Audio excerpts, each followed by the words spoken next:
आप सभी के हृदय में विराजमान परमात्मा को मेरी राम राम। राम की लीला भी देखिए कैसी है। प्रताप भानु कितने प्यारे राजा, धर्मात्मा, चरित्रवान, सुहृदय, साहसी, संवेदनशील, और कैसी दुर्गति प्राप्त हुई उनको। यानी कुल में कोई पानी देने वाला नहीं रहा, कुल समेत उनका सर्वनाश हो गया। और उसके सर्वनाश का एक कारण मैंने बताया था कि अपने जो सचिव हैं, जो धर्म के मार्ग पर चलते थे, उनके नीतिवान सचिव, बस उनसे सलाह नहीं की तो कितनी बड़ी सिखावन यहां मिलती है कि जो हमारा सच्चा शुभ चिंतक हो, उससे यदि हम विमुख हो जाएं, उसका यदि हम साथ छोड़ दें, तो फिर अनहोनी घट ही जाती है, जैसी प्रताप भानु के साथ घटी थी। ये था सांसारिक कारण। अब इसका दूसरा और गहरा कारण, आध्यात्मिक कारण, तुलसीदास जी बता रहे हैं। इससे ऊपर कोई कारण नहीं होता। इस कारण को यदि जान लेंगे तो उसके बाद दुख कम हो जाता है, सहने की शक्ति मिल जाती है। क्या कारण है प्रताप भानु के सर्वनाश होने का? ब्राह्मणों का शाप था तो था, लेकिन किस कारण से वह शाप था, उसका समग्र मूल्यांकन तुलसीदास जी कर रहे हैं। बहुत गूढ़ बात कही है उन्होंने, रहस्यपूर्ण बात।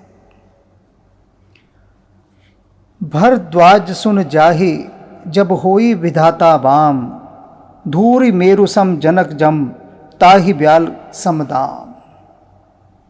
कहते देखो, भगवान यदि विमुख हो जाए, विधाता यदि विमुख हो जाए, तो फिर दुर्भाग्य के लिए सारे द्वार खुल जाते हैं। हर तरफ से दौड़ दौड़ कर दुर्भाग्य आता है। विधाता बाम हुए थे, विपरीत हो गए, तो क्या हुआ? शत्रुओं की सम्मिलित सेनाएं आकर चढ़ गई प्रताप भानु पर, और देखते ही देखते उसके कुल सहित उसका सर्वनाश कर डाला। यह वही भानु प्रताप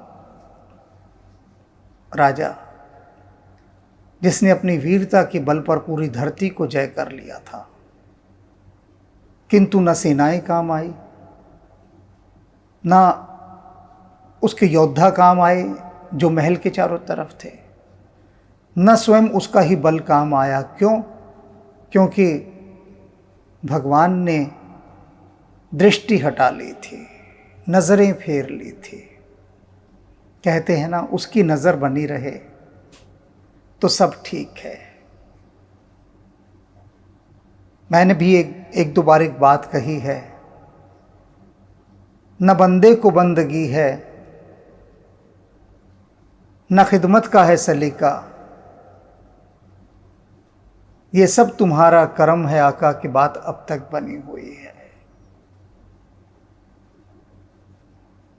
तो आका का कर्म होना चाहिए, मालिक का कर्म होना चाहिए।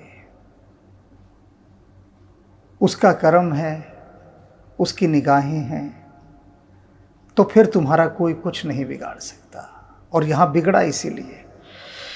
कहते हैं याज्ञवल्क्य जी, भरद्वाज जी सुनिए, ध्यान से सुनिए। भरद्वाज जी सोच में पड़ गए थे कि प्रताप भानु के साथ ऐसा क्यों हुआ। कई बार हम लोग कहते हैं ना कि हमने किसी का दिल नहीं दुखाया, किसी को नुकसान नहीं पहुंचाया, किसी का एक पैसा नहीं मारा, किसी को सताया नहीं, और उसके बाद भी हमारे दुखों का, हमारे कष्टों का, मुसीबतों का कोई अंत नहीं। एक जाती है, हजार आती हैं, ये हाल है। क्यों है ये हाल? तो याज्ञवल्क्य जी कह रहे हैं, भरद्वाज जी सुनिए, ऐसा हाल क्यों होता है। जाहि जब होई विधाता भाम, ऐसा इसलिए होता है कि जब परमात्मा अपनी दृष्टि हटा लेता है तो क्या होता है उसके हटाते ही, धूरी मेरु सम। जो धूल है, धूल की क्या औकात है, क्या बिसात है धूल। लेकिन कहते वो धूल सुमेरु पर्वत के समान भारी और विशाल हो जाती है। वही धूल, अगर आपका भाग्य खराब है तो धूल आपको पहाड़ जैसा दुख दे जाएगी, इतनी भयंकर हो जाएगी। और क्या होगा, जनक जम, जो पिता है, जनक है, वो यमराज बन जाएगा तुम्हारे लिए। कितनी अनोखी बात है। देखिए कि अगर मालिक की निगाहें ठीक ना हो, साहिब अगर नजरें फेर लें, मेरा महबूब अगर ना देखे, तो क्या होगा कि जो जन्म देने वाला पिता है वो भी यमराज के समान हो जाएगा। हुआ है। हिरण्यकशिपु को देख लीजिए, अपने बेटे प्रहलाद को मारने के लिए क्या क्या जतन नहीं किए, क्या क्या जतन नहीं किए। क्यों? क्योंकि विधाता बाम हो चुके थे। हिरण्यकशिपु का अंत आना था और दुर्भाग्य तो चारों तरफ घिरा ही हुआ था उसके राज्य में। और दुर्भाग्य का इससे भी बड़ा उदाहरण, कंस ने अपनी ही बहन के कितने पुत्रों को बच्चों को मार डाला, संतानों को। जैसे ही जन्म लेती थी संतान वह मार देता था, कारागार में डाल दिया उसे, अपनी ही बहन को। क्यों? विधाता बाम थे, नजरें फेर रखी थी परमात्मा ने, इसलिए ऐसा अघटनीय घटता है। और क्या होता है, ताहि ब्यालसम दाम, रस्सी भी सांप के समान जहरीली होकर आपको डस जाती है। सांप नहीं डसता। आपकी किस्मत खराब है ना, तो रस्सी भी आपको काट खाएगी और सांप जैसा जहर आपके अंदर घोल डालेगी। वैसा ही व्यवहार होगा और वैसा ही वो काम कर जाएगी। क्यों? क्योंकि किस्मत ठीक नहीं है। प्रताप भानु के साथ भी तो यही हुआ। क्या औकात थी उन छोटे छोटे राजाओं की, लेकिन सबने मिलकर मार डाला। और वह अर्जुन गांडीवधारी, जिसके समान विश्व का कोई धनुर्धर नहीं था, जब भगवान कृष्ण नहीं रहे उसके साथ, भगवान कृष्ण इस धराधाम को छोड़कर चले गए, तो जंगलों में जा रहा था अर्जुन। वही गांडीव था, वही बाण थे, और कुछ भील उससे, अर्जुन से, उसकी सारी स्त्रियों को छीन कर ले गए। उसका गांडीव धरा रह गया, बाण धरे रह गए, कुछ काम ना आया। तब उसको समझ में आई बात कि न गांडीव में बल था, न मेरे धनुष में बल था, न मेरे बाणों में बल था, न मुझ में बल था। वह सारी शक्ति तो कृष्ण की थी। कृष्ण का ही बल पाकर मैं सब कुछ कर रहा था, और आज मैं भी वही हूँ। मेरे बाण भी, मेरा धनुष भी, लेकिन साधारण से भील मुझसे मेरी स्त्रियां छीन कर ले गए, और वह बेबस देखता रहा, कुछ न कर सका। क्यों? परमात्मा साथ नहीं था। उसका साथ होना बहुत जरूरी है। जिस सिर ऊपर तू स्वामी, सो दुख कैसा पावे। और जब वह सिर ऊपर नहीं है तो सुख कैसा पावे? फिर सुख मिल ही नहीं सकता। सारा सुख तो उसके शरणागत होने में ही है। काल पाए मुनि सोऊ सोई राजा, भय हूं निशाचर सहित समाजा। कहते हैं प्रताप भानु मर गया अपने सारे वंश के साथ, उसकी आत्माएं भटकती रही और उसके बाद एक निश्चित समय के बाद जो उसके लिए समय तय किया था परमात्मा ने, उसके बाद उसने देह धारण करी और जन्म लिया। भय हूं निशाचर सहित समाजा, और जितने भी उसके साथ परिवार के लोग, मित्र, बंधु बांधव जो भी उसके साथ मरे थे तब, वो सब राक्षसों के रूप में जन्मे।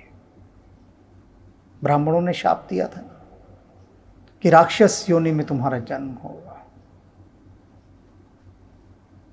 मुफ्त में मारा गया ब्रह्मचारी, कोई कसूर नहीं था उसका, बेकसूर मारा गया और राक्षस योनि में अब पूरे परिवार के साथ जन्म हुआ। अब आप देखिए कि उस सचिव का क्या कसूर था? वो तो बड़ा धर्मात्मा था, कहीं दूर दूर तक कोई खबर नहीं उसको कि मैंने कुछ पाप किया है। लपेटे में आ गया प्रताप भानु के चक्कर में। तो दुर्भाग्य कैसा लपेटता है। बच्चे दोनों उसके कितने धर्मपरायण बच्चे थे, वो दोनों भी लिपट गए शाप के अंदर, क्योंकि ब्राह्मणों ने कह दिया कि तू कुल समेत राक्षस हो जा। कितने कितने निरपराध मारे गए इस शाप में। यही हुआ। 10 सिर ताही भीष भुजदंडा, रावण नाम वीर बरदंडा।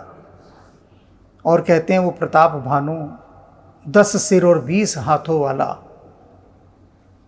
राक्षस बन के जन्मा। क्या नाम था? रावण नाम वीर बरदंडा।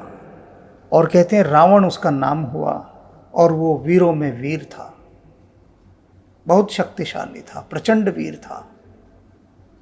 रावण के रूप में उसका जन्म हुआ, राक्षस के रूप में। भूप अनुज अरिमर्दन नामा। और कहते हैं कि अरिमर्दन नाम का जो उसका छोटा भाई था,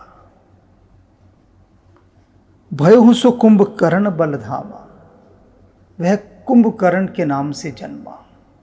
और पूरी धरती पर उसका बल सभी जानते हैं कि कितना बलशाली था कुंभकर्ण। प्रताप भानु रावण के रूप में जन्मा, उसका भाई अरिमर्दन कुंभकर्ण के रूप में। सचिव जो रहा धर्म रुचि जासु, वह जो धर्म रुचि नाम का सचिव था उसका, राजा का, बहुत प्यारा सचिव था। यदि उससे धर्म रुचि से ही यदि प्रताप भानु ने अपनी मन की बात साझा कर ली होती तो ये दिन ना देखना पड़ता। लेकिन होनी बड़ी बलवान, नहीं कहा। तो कहते हैं अब वो जो धर्म रुचि नाम का उसका सचिव था, उसको भी तो ये शाप मिल गया था कि तू भी राक्षस की योनि में जन्म लेगा। उसका सारा मंत्रिमंडल, उसके निजी अंगरक्षक इत्यादि परिवार की स्त्रियां, सभी पूरे कुल को, बंधु बांधवों को, मित्रों को, सभी को राक्षस होने का शाप मिला था। अब कहते हैं वो सचिव किस रूप में जन्मा? भय हु विमात्र लघु बंधु लघुतासु। और वो रावण के छोटे सौतेले भाई के रूप में जन्मा, धर्म रुचि। अब यहां से कुछ गहरी बातें शुरू होती हैं, समझने वाली, पीने वाली। ये पंक्तियां ऐसी नहीं है यहां पर जिनको चुपचाप कहकर पतली गली से सरक लिया जाए, नहीं। यही वो स्थान है जहां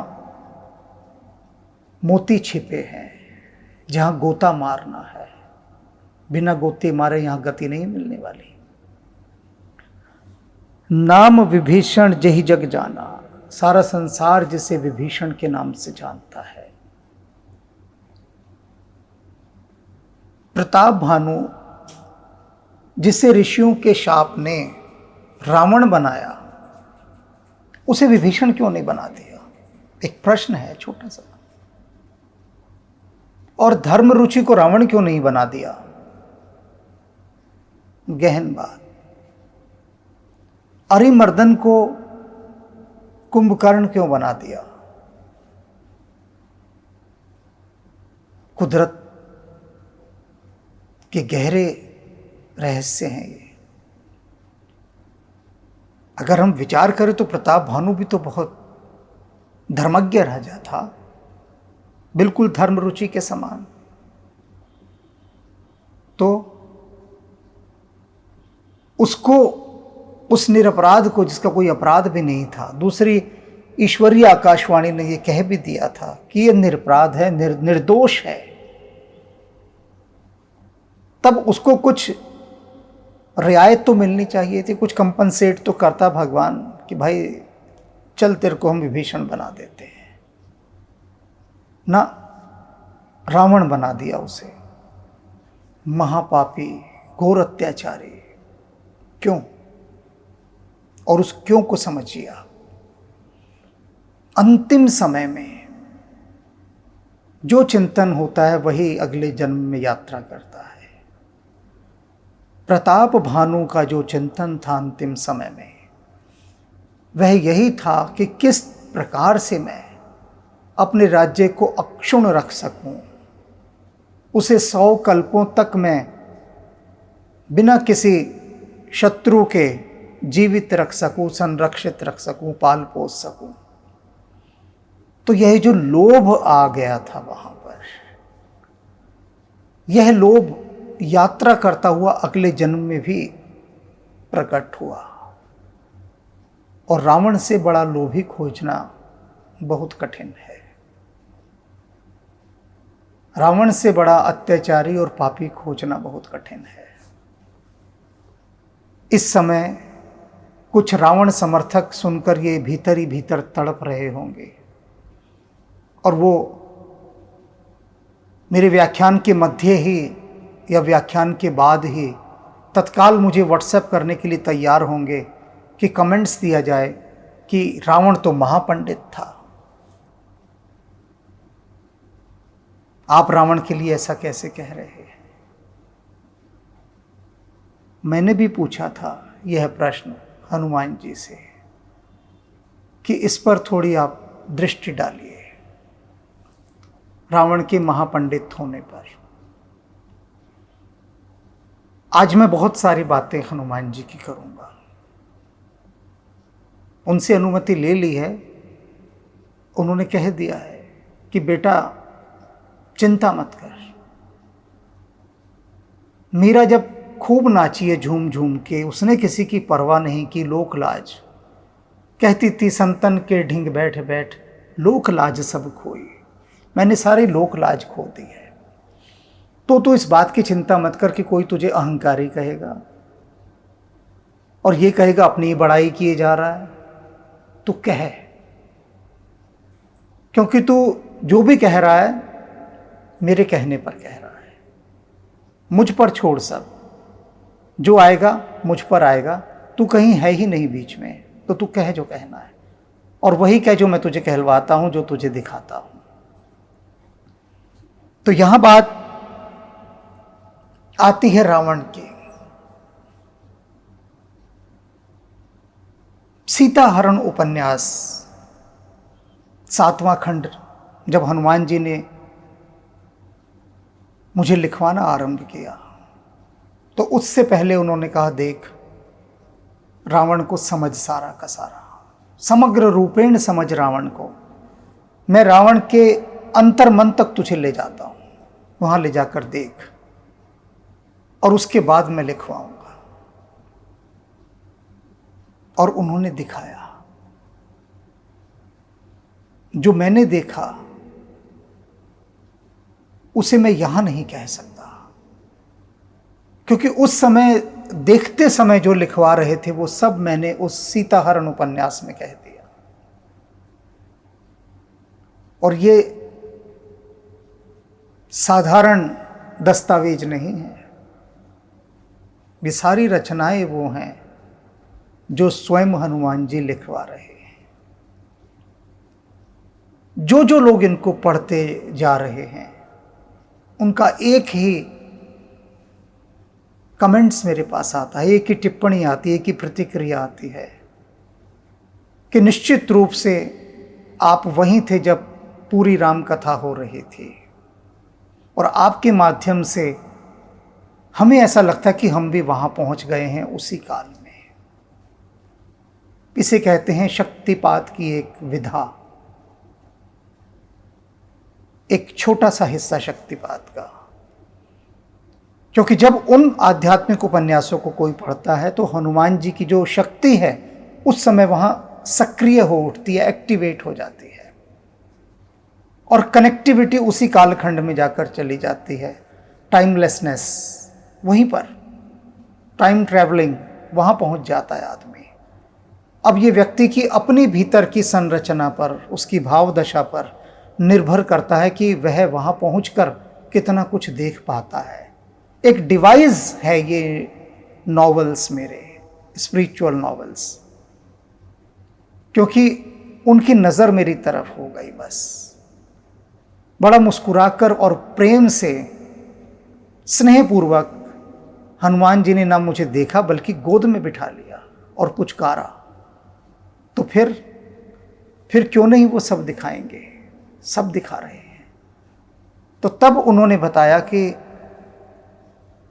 जो पिछले जन्म का लोभ था वो अगले जन्म में भी चलता था, और वे लोग जो रावण को बड़ा महापंडित मानते हैं, वे जब सीताहरण और उसके बाद रामबाण उपन्यास पढ़ेंगे तो हनुमान जी की दृष्टि से देख पाएंगे रावण को, तब ज्ञात होगा।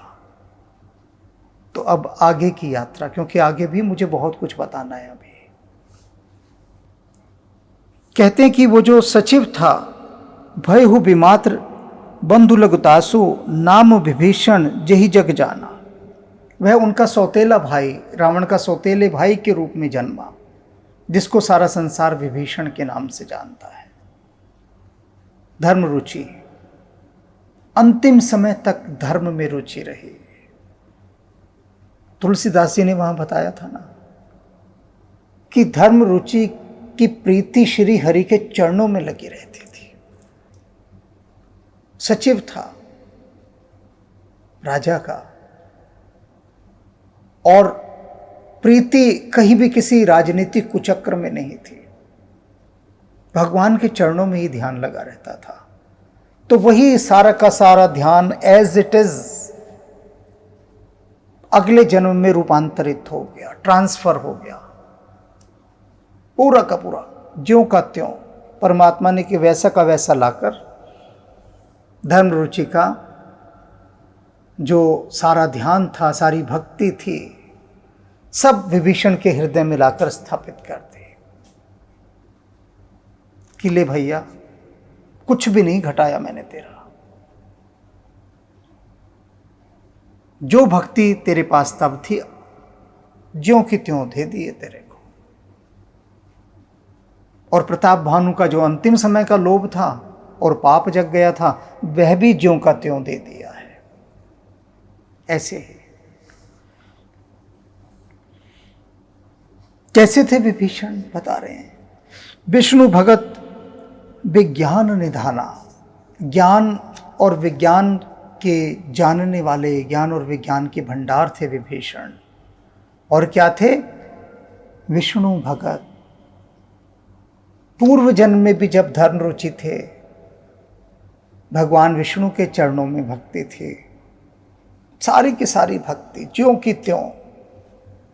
त्यों इस जन्म में भी मिल गई, कुछ नहीं भूले। माया कोई प्रभाव नहीं डाल पाई कि सबको राक्षस के कुल में शाप, जन्म लेने का शाप दिया ब्राह्मणों ने, और ब्राह्मणों के शाप से कोई नहीं बच सकता। किंतु धर्म रुचि जिन्होंने अपने हृदय को, अपने चित्त को, अपनी चेतना को श्री हरि के चरणों से हटाया ही नहीं था, उस पर माया ने प्रभाव नहीं डाला। जन्म अवश्य राक्षस योनि में मिला, किंतु राक्षस जैसे संस्कार नहीं मिले। संस्कार वही रहे, साधुओं वाले, धर्मात्माओं वाले। संस्कारों पर कोई आंच नहीं आई। क्यों नहीं आई? क्योंकि जहां श्री हरि के चरणों में भक्ति होती है, माया परे परे खिसक लेती है। माया कहती है कि भैया इसे नहीं छूना, यह तो श्री हरि के ध्यान में ही लीन है, इससे अलग दूर चलो इससे। माया फटकती नहीं पास बिल्कुल भी। और वही विभीषण के साथ हुआ। धर्मरुचि जन्मा, कोई माया कहीं से नहीं फटकी। कैसे नहीं फटकी अभी जानेंगे आप आगे। कैसे अप्रभावित रहे ये माया से, ये जानेंगे अभी आप आगे, बताऊंगा भी। धैर्य रखें, गहराई से समझें। रहे जे सुत सेवक नृपकेरे, भय निशाचर घोर घनेरे। और कहते प्रताप भानु के जितने बच्चे थे, सेवक थे और इत्यादि जितने भी उसके आसपास के निकट के लोग थे, वो सब राक्षस बने और बड़े भयंकर राक्षस बने। कोई साधारण राक्षस नहीं बने, बड़े भयंकर। कैसे थे भयंकर राक्षस सारे?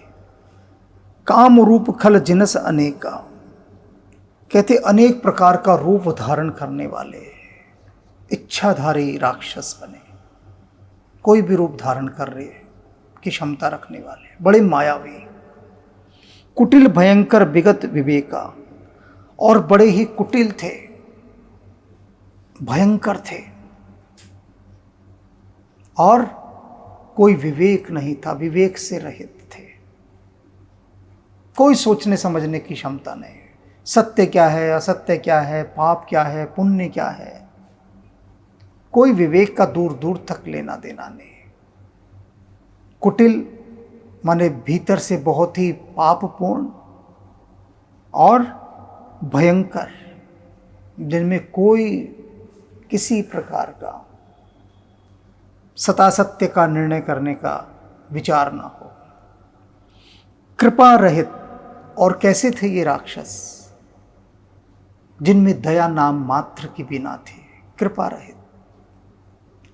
हिंसक सब पापी, हिंसा करने वाले, नरसंहार करने वाले, जिसे देखें उससे मार डाले, ऐसे थे। और कैसे थे? पापी, पापात्मा, नित्य ही पाप में आत्मा जिनकी लगी रहती थी। वरन न जाए ही विश्व परतापी, और कहते हैं जो संसार को जिस ढंग से वो सताते थे, अत्याचार करते थे, हिंसा करते थे, मारते थे, जाई न भरनी, उसका वर्णन तुलसीदास जी कहते हैं मैं नहीं कर सकता, मेरे बस का नहीं है। तो पूछा हनुमान जी से मैंने, तुलसीदास जी ने तो हाथ खड़े कर दिए, मेरे बस का नहीं है। मैं इतनी बात कह के नहीं रुक सकता कि मेरे बस का नहीं है। मेरा उपन्यासकार मन यहाँ नहीं रुक सकता। तो आप बस वाला बनाइए मुझे, कि मेरे अंदर वो बस आए कि मैं वर्णन कर सकूं। आप करवाइए। तो जो दूसरा खंड लिखा अनहोनी, वनवास के बाद, उसमें हनुमान जी ने जो राक्षस के अत्याचारों का वर्णन कराया, और वर्णन क्या कराया? मैंने भी कहा था ना कि राक्षसों के भीतर का पाप दिखाया मुझे ले जाके कि देख पाप कैसा होता है। इस दूसरे खंड में अनहोनी में जब राम दंडकारण्य में प्रवेश करते हैं, पेड़ों के नीचे सोए हुए हैं,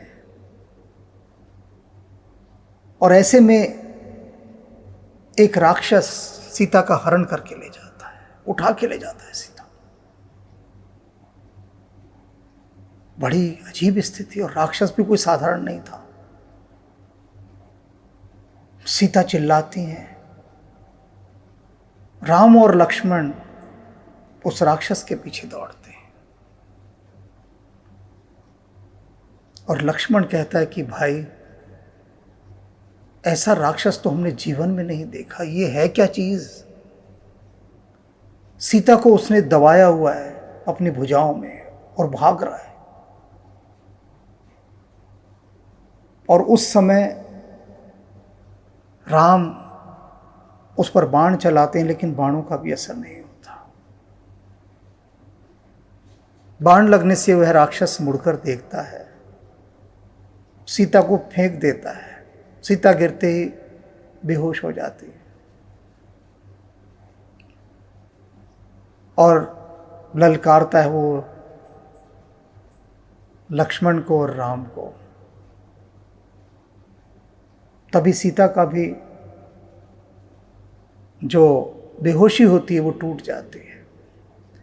तो देखती है कि राम और लक्ष्मण उस राक्षस से युद्ध कर रहे हैं, लड़ रहे हैं, और वह राक्षस उन पर हावी होता जा रहा है। और आखिरकार राम अपना योद्धा रूप प्रकट करते हैं और ऐसे भयंकर विकराल रौद्र रूप में वे आते हैं कि उस राक्षस को अधमरा कर देते हैं और उसके बाद उसे जिंदा गाड़ देते हैं। जिंदा, मारते भी नहीं, जिंदा गाड़ देते हैं। तो उस समय सीता पहली बार राम का रूप देखती है। सीता कहती है राम को कि मैं तो आपको केवल एक प्रियतम, एक प्रेमी के रूप में देखती थी, एक कोमल प्रेमी के रूप में जो बड़ा मधुर है। यह आपका कैसा रूप, कौन सा रूप। मैं तो कभी कल्पना भी नहीं कर सकती थी कि ऐसा महावीर योद्धा, मैंने सुना था सिर्फ कि आपने ताड़का का वध किया, लेकिन लड़ाई होती कैसे है, युद्ध किया कैसे जाता है, और विकराल रूप क्या होता है, ये मैंने आज पहली बार देखा। और उसके बाद राम दंडकारण्य में शरभंग मुनि के आश्रम में जाते हैं, और वहां जाकर जो वो उन्होंने राक्षसों का आतंक देखा,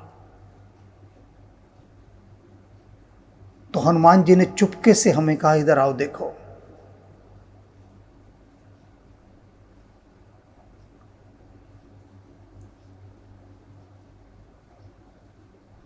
भगवान राम की कमल नयनों में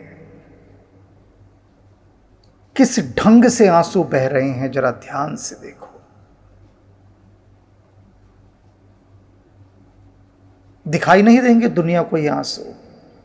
तुम देखो यहां खड़े होकर, इस कोण से, इस एंगल से देखो, देखो किस तरह से भगवान राम की आंखों से आंसू बह रहे हैं, जिसका वर्णन अनहोनी उपन्यास में उन्होंने कराया।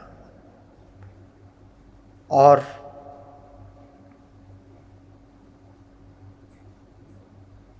वो बहते हुए आंसू राम के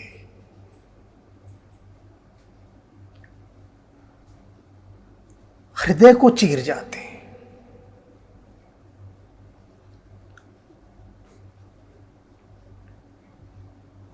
परमात्मा जिन राक्षसों का आतंक देखकर अपने गर्म और नर्म आंसू बहा रहे हैं, चीर चीर जाता है वह हृदय को देखकर। तब उस समय राम भुज उठाए प्रण कीन, तब भुजा उठाकर प्रण करते हैं वहां पर कि निश्चरहीन करहूं मही, मैं सह नहीं सकता कि राक्षस इतना अत्याचार करें संसार के ऊपर, और मैं उनको संसार से ही समाप्त कर दूंगा। शरभंग मुनि के आश्रम में वह जो दृश्य है, और वो जो जिस स्थान पर खड़े होकर उन्होंने मुझे वो अश्रु दिखाए भगवान राम के, एक अलग ही लोक है वह है, हम नहीं देख सकते जब तक गुरु ना दिखाए।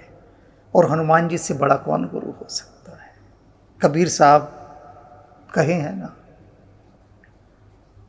सदगुरु की महिमा अनंत, अनंत किया उपकार, लोचन अनंत उघाड़िया, अनंत दिखावन हार। वह जो अनंत दिखावन हार हैं हनुमान जी, वे गुरु रूप में अनंत लोचन उघाड़ देते हैं। एक दृष्टि थोड़ी ना है दिखने की, हमारे पास अनंत दृष्टियां हैं, हम तो एक ही दृष्टि से काम लेते हैं। हनुमान जी अनंत लोचन उघाड़िया, ऐसी ऐसी आंखें दे देते हैं आपको देखने की कि बोलती बंद हो जाती है। ये तो जबरदस्ती बोलना पड़ रहा है यहां बैठकर, बहुत जबरदस्ती।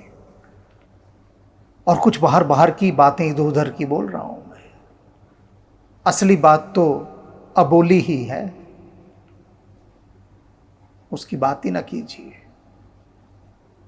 तो आगे बात करते हैं। उपजे यद्यपि पुलत्स्य कुल, पावन अमल अनूप, तदपि महीसुर श्राप बस, भय सकल अगरूप। कहते चाहे प्रताप भानु रावण के रूप में जन्म लेकर भी पुलत्स्य एक पवित्र मुनि के घर में जन्मे थे।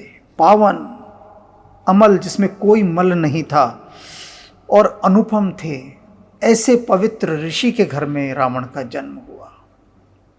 प्रताप भानु का भी तो जन्म धर्मकेतु के घर में हुआ था, बड़े पवित्र राजा थे। और वही समान बात को यहां दोहराया गया कि जन्म भी किस घर में दिया। देखो, जो एक महान पवित्र ऋषि था, उसके माध्यम से रावण का जन्म हुआ। तदपि, उसके बाद भी, महिषुर श्राप बस भय सकल अघरूप, लेकिन फिर भी उन ब्राह्मणों के श्राप के कारण रावण पाप रूप हो गया। अघरूप, पाप का रूप बना। ब्राह्मण के घर जन्म लिया था, ऋषि के घर में जन्म लिया था, लेकिन पाप रूप राक्षस हो गया। उस शाप का प्रभाव पीछा जो कर रहा था, छोड़ता थोड़ी ना है शाप। कीन विविध तप तीनों भाई, और कहते हैं तीनों भाइयों ने फिर बड़ा कठोर तप किया। रावण, विभीषण, कुंभकर्ण, तीनों भाइयों ने बहुत कठोर तप किया। परम उग्र नहीं बरनी सुजाई, और इतना कठोर तप किया कि जिसका वर्णन नहीं किया जा सकता था। बहुत कठोर तप, ऐसी तपस्या कि जो परमात्मा तक को आसन से उठने के लिए विवश कर दे, और परमात्मा उठा भी, ऐसी तपस्या थी। गए हूं निकट तप देख विधाता, और उनका तप देखकर अपने स्थान से उठकर ब्रह्मा जी वहां पहुंच गए। बोलो भाई, काहे को इतना तप कर रहे हो, क्या चाहिए? पहुंच गए। मांग हूं वर प्रसन्न में ताता, और क्या बोले कि मैं प्रसन्न हूं, आप वर मांगिए अपना। सार्थक हुई आपकी तपस्या, क्या मांगते हैं मांगो। कर बिनती पद गही 10 सीसा, उस दशानन ने, 10 सीसा ने ब्रह्मा जी के पैर पकड़ लिए और विनती की।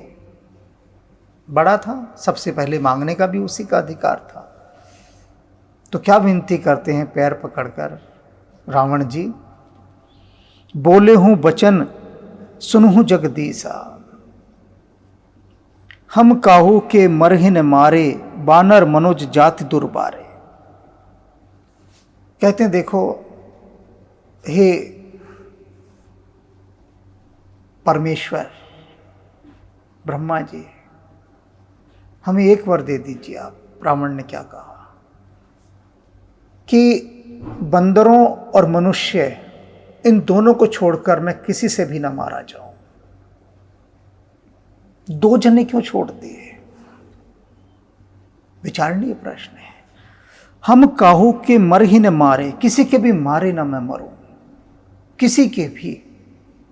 अब किसी के में तो परमात्मा भी आ गया कि परमात्मा भी मुझे मारने आए तो भी मैं ना मरूं।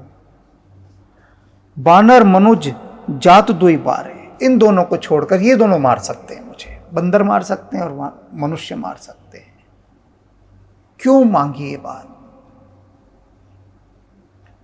क्योंकि रावण वानर जाति और मनुष्य जाति इन दोनों को इतना दीनहीन मानता था कि इनकी औकात कीड़े मकोड़ों से भी बदतर है। मैं पैरों के नीचे मसल सकता हूं इनको, और वह मसल रहा था।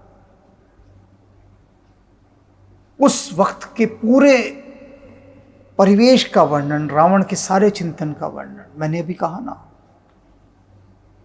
अनहोनी से शुरू हो जाता है और रामबाण तक तो बहुत कुछ पहुंच जाता है। इन उपन्यासों में हनुमान जी ने एक एक करवाया है, दिखाया है। तो ये जो रावण है क्यों कहता है कि मैं वानर और मनुष्य से भी ना मारा जाऊं? ये इन दोनों को बिल्कुल पिछड़ी जातियां मानता था कि जिनका कोई अस्तित्व नहीं, कोई अहमियत नहीं, कोई वजूद नहीं।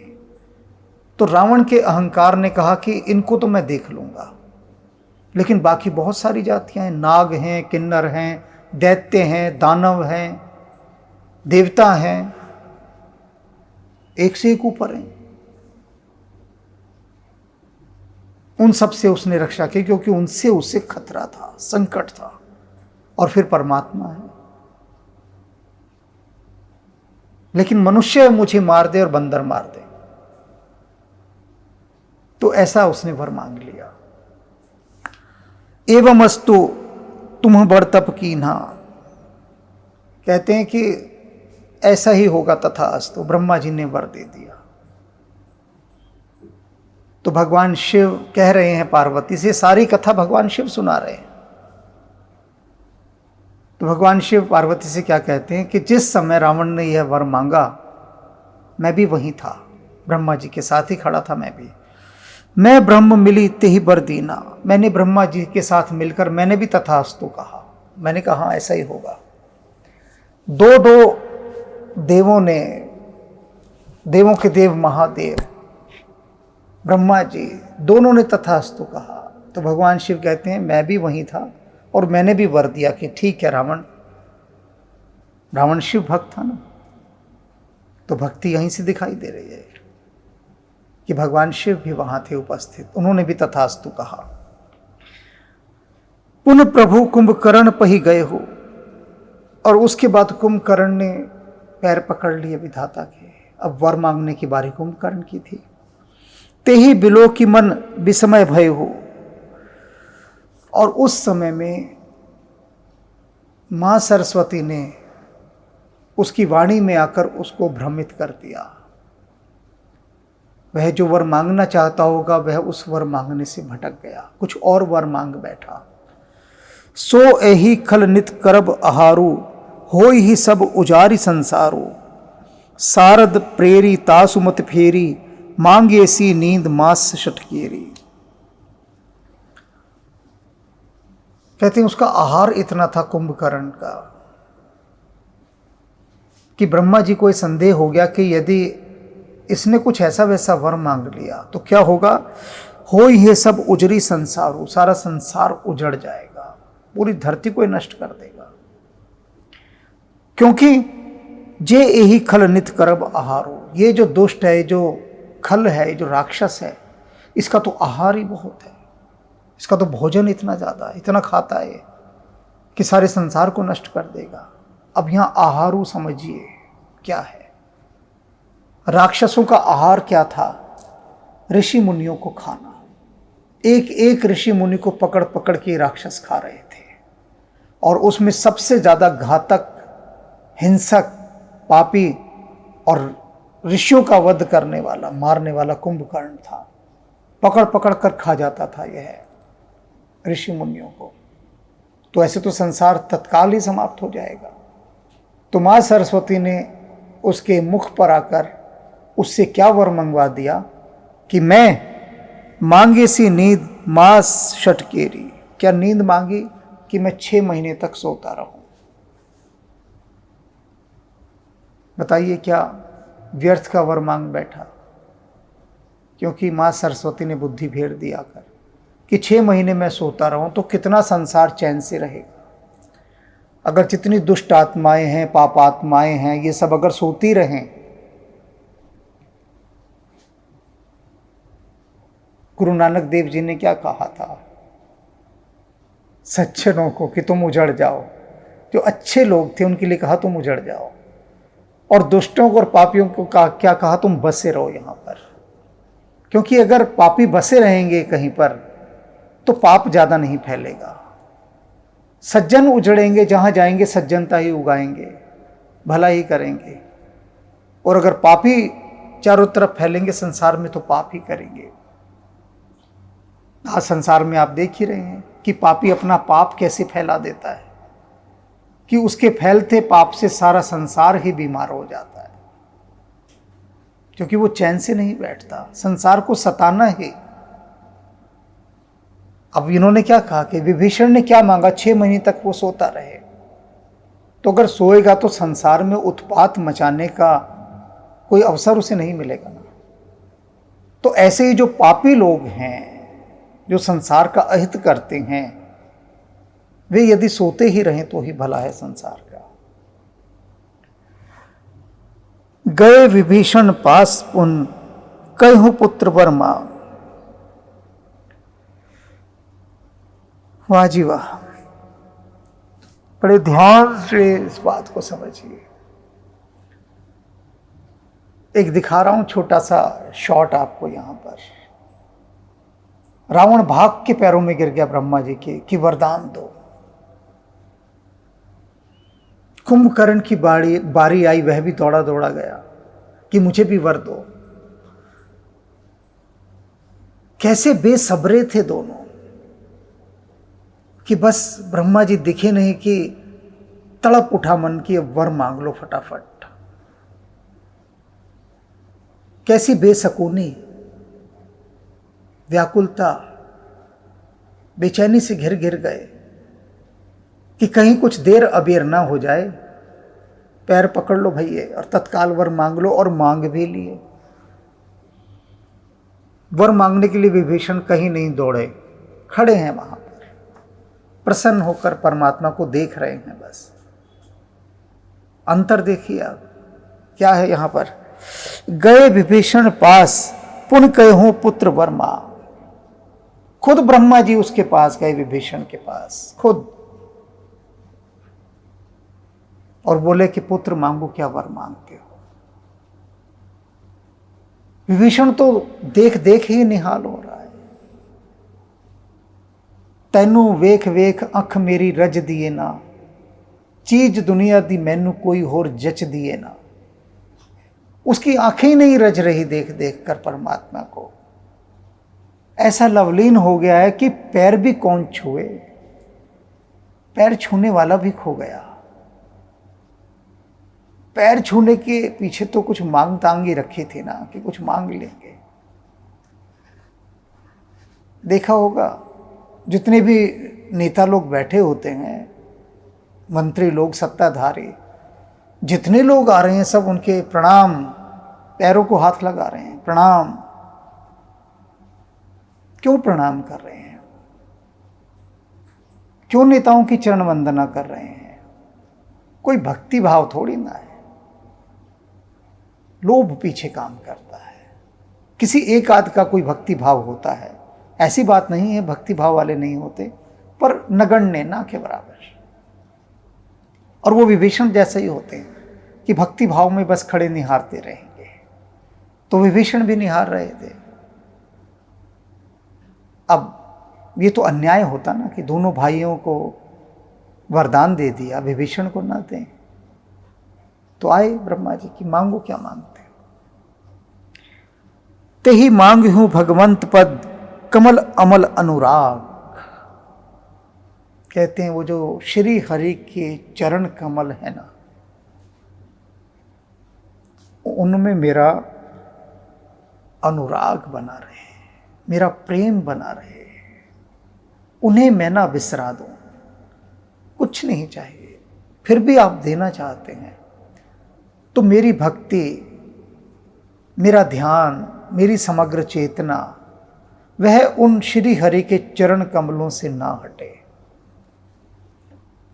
बस इतना दे दीजिए, देना ही है तो अगर तो यही दे दीजिए। अब विभीषण और रावण ये सोचते ही रहे कि ये क्या मांग लिया इसने, कुछ मांगने वाली चीज थी। सभी लोग यही सोचते हैं अक्सर कि जब विधाता सामने आ गया और कह रहा है मांग क्या मांग, और उसके बाद भी विभीषण चूके नहीं। वो चौहान ही क्या जो चूक जाए, नहीं चूके। और कहा नहीं, उनके चरण कमलों में जो मेरा अनुराग है वह सदा सदा के लिए बना रहे, यह वरदान दे दीजिए। तो आइए हम सब भी हनुमान जी से यही प्रार्थना करें, विनती करें कि हनुमान जी हमारा भी यह मन थोड़ा सा माया से हटा दीजिए, थोड़ा सा, ज्यादा नहीं, बस थोड़ा सा। और वो जो थोड़ा सा वहां से हटाएंगे ना, वो राम जी के चरणों में लगा दीजिए। काफी है, थोड़ा सा भी बहुत है। मैं उंगली पकड़वाने की बात कर रहा हूं, पहुंचा तो पकड़वा देंगे, पहले उंगली तो पकड़ने को मिले। तो इसी तरह से हनुमान जी को घेरना है। ऐसे घेरने वाले नहीं है ये, भाव से घिर जाएंगे और ऐसे घेरेंगे कि चक्री की तरह चक्कर काटेंगे आपके चारों तरफ। और हनुमान जी को घेरने का एक ही तरीका है, वो है राम जी। मैंने तो इनसे यही कहकर जो है थोड़ा सा इनको घेरा था, यही कहकर कि हनुमान जी थोड़ा सा मन माया से हटा के ना राम जी के चरणों में लगा दीजिए। लगा दिया काम पर। अब जब लगा दिया इन्होंने थोड़ा सा मन राम जी की तरफ, तो फिर गोद में बिठा लिया अपना कहकर, फिर कैसे छोड़ते हैं। तो कहते हैं कि भक्तों को भी थोड़ी चतुराई से काम लेना चाहिए। सावित्री ने भी लिया था ना चतुराई से काम यमराज से। तो भक्त की सात्विक चतुराई जो है ना, वो आनंदित करती है परमात्मा को भी। तो अब हृदय से आनंदित होकर हनुमान जी से कहिए कि हनुमान जी थोड़ा सा स्थान राम जी के चरणों में, आपके साथ बगल बगल में कहीं बैठ लेंगे, ज्यादा नहीं चाहिए, थोड़ा सा, और माया से थोड़ा सा हटा दीजिए, बात बन जाएगी। शेष फिर राम राम। भरद्वाज सुन जाहि जब, होई विधाता भाम। धूरि मेरु सम जनक जम, ताहि व्याल सम धाम। काल पाई मुनि सुनु सोई राजा, भयो निशाचर सहित समाजा। 10 सिर ताहि 20 भुज दंडा, रावण नाम वीर बरिबंडा। भूप अनुज अरिमर्दन नामा, भयो सुकुंभ कर्ण बलधामा। सचिव जो रहा धर्म रुचि जासु, भयो विमात्र बंधु लघुतासु। नाम विभीषण जेहि जग जाना, विष्णु भगत विज्ञान निधाना। रहे जे सुत सेवक नृप केरे, भये निशाचर घोर घनेरे। काम रूप खल जिनस अनेका, कुटिल भयंकर विगत विवेका। कृपा रहित हिंसक सब पापी, बरनि न जाय विश्व परितापी। उपजे तदपि पुलस्त्य कुल, पावन अमल अनूप। तदपि महिषुर श्राप बस, भये सकल अगरूप। हीन विविध तप तीनहु भाई, परम उग्र नहीं बरनि सो जाई। गयो निकट तप देखि विदाता, मांगो बर प्रसन्न मैं ताता। करि बिनती पद गई दस सीसा, बोलो बचन सुनो जगदीसा। हम काहू के मरई ना मारे, बानर मनुज जाति दुई बारे। हे मस्तु तुम बर तप कीना, मैं ब्रह्मा मिलिते ही बर दीना। मुनि प्रभु कुंभकर्ण पै गयऊ, तेहि बिलो की मन विस्मय भयऊ। जो एहि खल नित करब आहारू, होई सब उजारि संसारू। सारद प्रेई तासुमति फेरी, मांगसि नीद मास सटकेरी। गए विभीषण पास पुनि, कयो पुत्र बर मांगू।